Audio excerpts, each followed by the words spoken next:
Sometimes, man, I don't understand these customers that be DoorDashing all the time, spending money in that way. Sometimes I wonder, you could just save a little money by fasting. I remember I had a buddy one time. He tried to fast himself out of being gay. After about 20-something days, he was just ribs and dick. It's time to get started. I just got my first order. Big woke. A lot of times when I'm driving down the road, bruh, reminds me of that day when I was a boy. The bus driver came and picked us up for school. Didn't take us to school.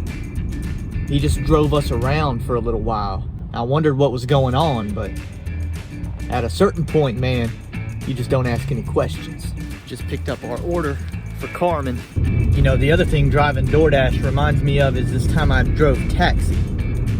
But I wasn't driving the taxi as the driver. I was driving the taxi as the rider. This is back when I was doing cocaine heavily.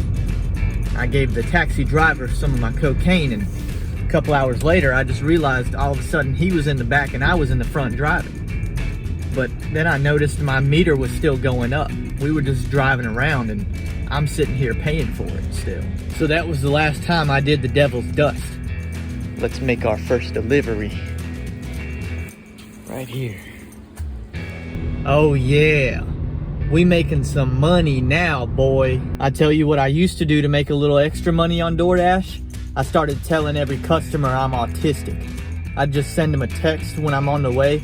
I'd say, hey man, just to let you know, just so that things aren't awkward, I want you to know I'm autistic. They'd start feeling bad for me. Next thing I know, when I show up and deliver their order, they're out there, they got some extra money to tip. Right away, got our next order to go pick up.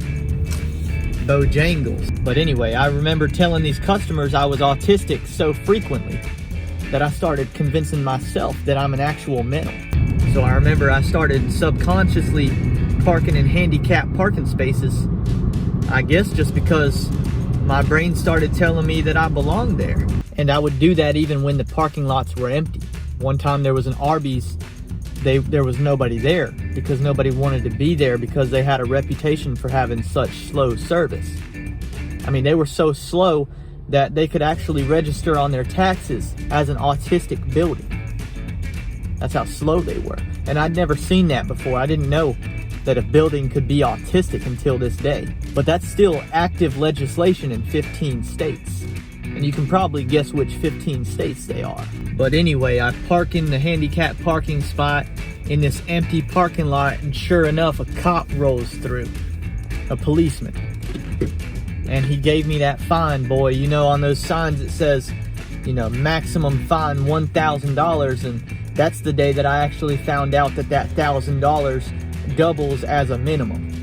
So I got fined that full $1,000, boy. Anyway, let's head into this Bojangles for this next delivery. What's the first name you're doing? I'm picking up for Franklin. DoorDash for Franklin. Got our pickup. It's funny, old buddy's name is Franklin. Where I'm from, we had a kid named Robert. And he would repeat himself after sentences. Like that. Like an echo. You know, he would say something and those last 4 or 5 words would just have to come out again. So we didn't really know what was wrong with him. Naturally, we just thought he'd been hit with the tism too. But he told us that he just had a conjoined twin that hadn't popped out yet. Like he had a conjoined twin inside of him. And Robert's conjoined twin was named Franklin. And he would just say, man, that's just Franklin. He needs to say something too. Franklin needed to talk too. I've got what will be my final delivery of the shift. Once we pick it up, I'll tell you my worst DoorDash story I've got. Oh, a complete nightmare situation. Had to wait 15 dang minutes on this food. Holy crap. So there's one time I'm driving Taco Bell to a DoorDash customer, and on the way there's a tunnel. A long tunnel, and on this day the traffic's backed up. So I'm stuck in this tunnel, okay? No movement whatsoever, except for in my stomach, okay? I've got to poop.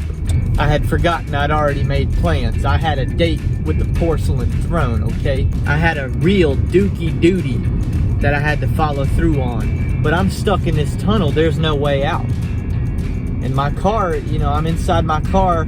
I got nothing but me, the food I just picked up, the good Lord with me, his presence, and a Frisbee. Now you probably see where this is going. I mean, I got nowhere else I can go but inside the bottom of this Frisbee. So I hop in my back seat. I'm doing my business, but you don't realize until you're in that situation how quickly you'll fill up a Frisbee, boy. Especially a worn down Frisbee, a Frisbee you've used a couple times, where that edge isn't as pristine as it was when you first got that bad boy. So that lip is just worn down a little bit. It doesn't hold nearly as much as you thought, and all of a sudden that Frisbee's overflowing, boy. And it happens fast, dude. It just runs down the side. It starts to cake the bottom side of that Frisbee. Before you even notice that warm sensation, it's already put the first coat on the bottom of that Frisbee. But I still had more in me I needed to push out. So the only other thing I've got is that bag of Taco Bell. So I start pulling out the individual food items and I just finish my business in that brown paper bag. But then when I took the food to the customer, obviously I'm not gonna give them the brown paper bag I just done my business in. So I've just got these individual tacos, trying to hand it to them. They were like, where's the bag? And I didn't want to tell them the truth. So I'm just like, man, I'm sorry. They told me they were out of bags, but they just weren't feeling my vibe. They didn't think I was telling the truth. So they sent me home with that food, man. They just let me have it. They tipped me and everything and said, you keep them tacos. They couldn't trust that I hadn't done my business in the actual tortilla, I guess. All right, final delivery right here. Yeah. Okay, Thank you so much. enjoy. Have a good Got day. it? You too. Yeah. Thankfully, I got hidden tipped on that final delivery. We made $22.50 for our lunch shift. This has been Theo Von DoorDash, and thank you for watching. Hope you enjoyed that video, and you can watch another. And you can watch this one, you can watch this one. Some guy just brings you one option, not this guy. Two options.